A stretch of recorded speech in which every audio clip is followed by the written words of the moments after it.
আসসালামু আলাইকুম। আমি মাধুরী স্টাইনি ওয়ার্ল্ড থেকে বলছি। আমরা বাংলাদেশের মানুষ কেউই ভালো নেই, সবাই আমরা শোকাহত।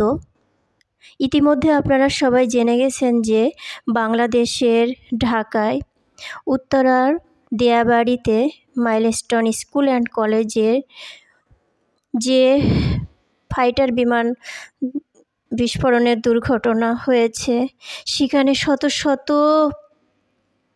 বাচ্চাদের প্রাণ হারিয়েছে।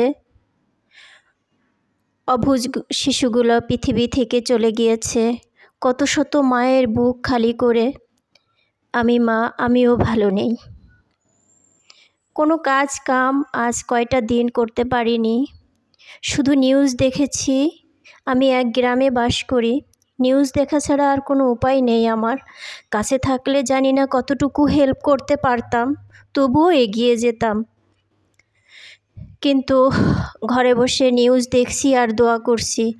আর যতবার মায়ের কথা ভাবছি ততবার অসুস্থ হয়ে পড়ছি। আমার বাচ্চারা যখন স্কুল থেকে আসে, তাদেরকে সেবা শুশ্রূষা করি, মা বলে ডাকে, তখন যেন আরও বেশি বুকটা ফেটে যায়, ওই সকল খালি করা বুক মায়েদের জন্য। আপনাদের সবার প্রতি রইল আমার তরফ থেকে অফুরন্ত ভালোবাসা ও দোয়া।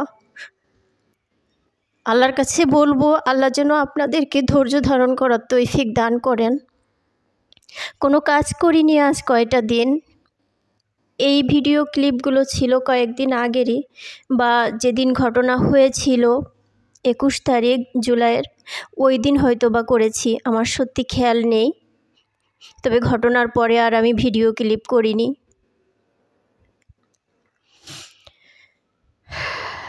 কিছুই বলার নেই, কি দিব সেই সকল মায়েদের সান্ত্বনা, কোনো ভাষা নেই। তবে সবসময় আল্লাহকে বলছি, আল্লাহ আপনি ওই মায়েদের বুকে একটুখানি সান্ত্বনা দিন। যে সকল বাচ্চারা মেডিকেলে এখনও অসুস্থ অবস্থায় কাতরাচ্ছে, সে সকল বাচ্চাদেরকে আপনি সুস্থ করে দিন। তো এটাই দোয়া ছাড়া তো আর কোনো উপায় নেই আমাদের। আর পৃথিবীর কোনো কিছুর জন্য থেমে থাকে না। পৃথিবীর নিয়মে চলে, সবাই সবার মতো করে কাটায়, এটাই স্বাভাবিক, এটাই পৃথিবী। এই ক্ষণস্থায়ী পৃথিবীতে কত ধরনের ঘাত প্রতিঘাত পার করে আমাদের বেঁচে থাকতে হয়। একটা মায়ের সবচেয়ে বড় দুর্বল পয়েন্ট হচ্ছে তার বাচ্চারা। একজন মা হাজারো প্রতিকূলতার মাঝে তার সন্তানের মুখ পানে চেয়ে থাকে। কখনো তার মায়ের বুকের হাজার যন্ত্রণা মানুষের দেওয়া, ওই সন্তানের মুখের দিকে তাকিয়ে অনেক স্বপ্ন আঁকে যে একদিন ঠিক হয়ে যাবে। হয়তো কোনো মা আছে এমনও যে সংসারে স্বামীর যন্ত্রণা ভোগ করে, শুধু বাচ্চার মুখ পানে চেয়ে ওই সন্তানের জন্যই সংসারটা করে, এমনও মা আছে।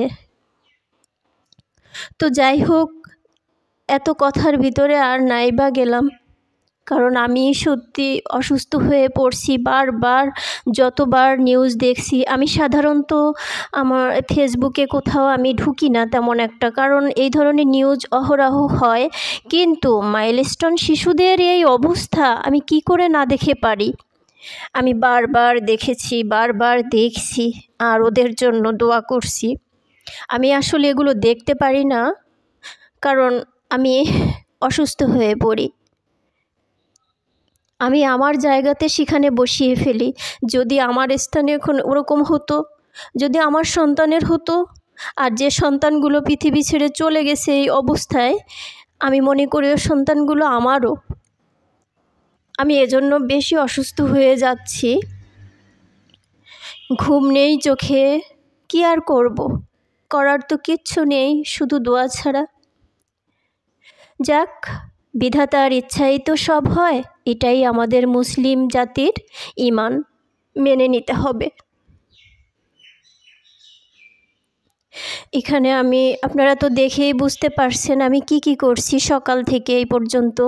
একটু বাহিরেও গিয়েছিলাম অফ ক্যামেরাতে ওই দিনটা, বাইরে যে বাচ্চারা বারবার বলছিল যে ব্রেড খাবে, 3 দিন ধরে বলছে। পরে আমি আজকে এনে দিয়েছি, কারণ বাহিরে তো আর হুট করে যাওয়া হয় না, আর থাকি গ্রামে, চাইলেই অনেক কিছুই কিনে খাওয়ানোও যায় না বাচ্চাদের। তো বাহিরে অনেকগুলো কাজ নিয়ে তারপরে বের হতে হয়, এরপরে ওদের যে বায়না থাকে সেগুলো পূরণ করতে হয়। তো এখন এখানে আমি দুপুরবেলা রান্নাবান্না করছি, সকালের আয়োজন তো শেষ। সকালে শুধু ওদেরকে ব্রেড দিয়েছিলাম বাটার দিয়ে ভেজে, আর কিচ্ছু দেইনি। আর এখন আমি দুপুরবেলাতে রান্না বসিয়ে দিচ্ছি। এখানে ভাতটা বসিয়ে দিব কুকিং পটে, আর লতি কেটে রেখেছিলাম, ওটা একটু লবণ দিয়ে পরে রোদে আমি রেখে দিয়েছি, তাহলে দেখা যাবে যে কচুগুলা লতিতে গলা চুলকাবে না, এজন্য। চিংড়ি মাছ দিয়ে লতি রান্না করে নিচ্ছি। তো চিংড়ি মাছও আমি কিনে নিয়ে আসছি ব্রেড কিনে আনার সময়ে। তো ওই তো বললাম যে একসাথে অনেকগুলো কাজ নিয়ে বের হইতে হয় বাহিরে। তো চিংড়ি মাছটা দিয়ে লতি দিয়ে রান্না করা আমার হয়েও গেছে। এখন আমি চলে আসছি কাপড়গুলো কেচে রোদে দিতে। রোদে বলতে বেলকুনিতে দিলেই হবে, কারণ বেলকুনিতে যথেষ্ট রোদ আসে।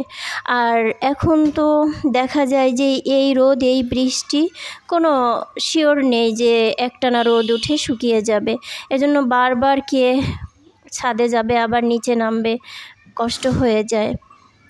সেজন্য বেলকুনিতেই আমি দিয়ে দেই, দেখা যায় 2-3 দিনে শুকায়।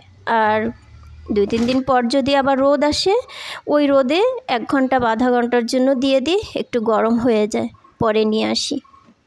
এখানে বেশিরভাগই বাচ্চাদেরই থাকে, কাব্য মাসবিল বেশ ছোট, ওদের কাপড় চোপড় একটু বেশি হয়। কাব্য প্রচুর ঘামে, প্রচুর খেলাধুলো করে, তো এজন্য আর কাপড় চোপড়ও বেশি হয়।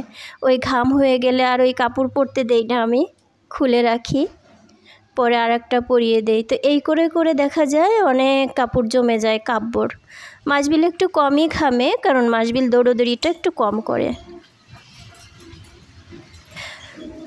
তো বাচ্চারা স্কুলে যায়, কাব্য ইদানিং স্কুল যাচ্ছে, নভেরাকে দিয়ে স্কুলে পাঠিয়ে দিচ্ছি। নভেরা যে বসে থাকে কাব্যর পাশে, আর কাব্য ক্লাস করে, কারণ একা একা ওর কান্নাকাটি করে, সেজন্য। আর আমি যদি যেয়ে বসে থাকি তাহলে দেখা যাবে সংসারের কোনো কাজই হবে না, আর নভেরা তো সংসারে এত কাজ করতে পারে না। হয়তো হাতে গোনা 2-1টা কাজ আমি দিয়েছি, সেগুলোই করে, যেমন কাপড়ও কাচতে পারে না, মাছ কাটতে পারে না, কোনো কিছু এগুলো পারে না, বাসন মাজতে পারে না, শুধু ঘরটা ঝাড়ু দিয়ে দিতে বলি, আর একটু বিছনা টিছনা ঠিকঠাক গোছগাছ করে দিল, ডাইনিংটা মুছে দিল, এই কাজগুলো একটু আমাকে হেল্প করে। তো এখন আমি একটু খেয়ে নিচ্ছি, দুপুরে খাইনি, তো কেন যেন মনটাও ভালো লাগছে না। এই দিন ওই যে দুপুরবেলায় এই ঘটনা হালকা একটু দেখেছিলাম আমি। তো যাই হোক, এখন আমি খেয়ে নিয়েছি, রাতে টেবিলটা পরিষ্কার করে নিচ্ছি। কাব্য এখন ব্রাশ করে নিচ্ছে। দুপুরবেলা নিউজ দেখার পরে আর আমি খাওয়া দাওয়াই করতে পারিনি, একবারে সন্ধ্যাবেলা খাবারটা নিয়ে বসেছি। এখন আমরা ঘুমাবো। আপনারা সবাই ভালো থাকবেন, আপনাদের সবার জন্য